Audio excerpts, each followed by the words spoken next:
Ang sinasabi dito is yung origin o pinanggalingan ng scripture. No prophecy scripture comes from someone's own interpretation. In short, sabihin natin yan in simple Tagalog terms, no? Yung mga pinagsusulat daw ng mga apostol ay hindi yan invento lang nila na galing sa katang isip nila na tapos sinulat nila. And then sinasabi dito, no prophecy was ever produced.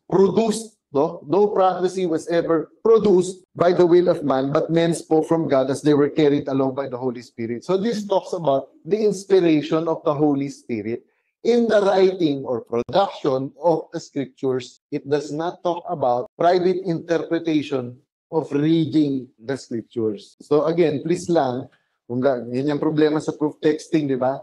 Proof text. And I say this to both sides, both Catholics, and Protestants. Huwag tayong proof text ng proof text na hindi iniintindi ang context. Di ba?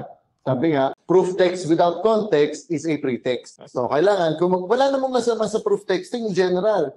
Pero, siguraduhin lang natin, kung tayo magpo-proof text, tama yung interpretation at tama yung konteksto nung binabasa mong teksto. Kundi, out of context lang. Yeah. So, ang context ng binasa ko na kadalasan ginagamit against sola scriptura is regarding the origin. Paano nagkaroon ng Bible? Paano nagkaroon ng scripture? Hindi kung paano mo basahin at intindihin ang pagbabasa ng scripture.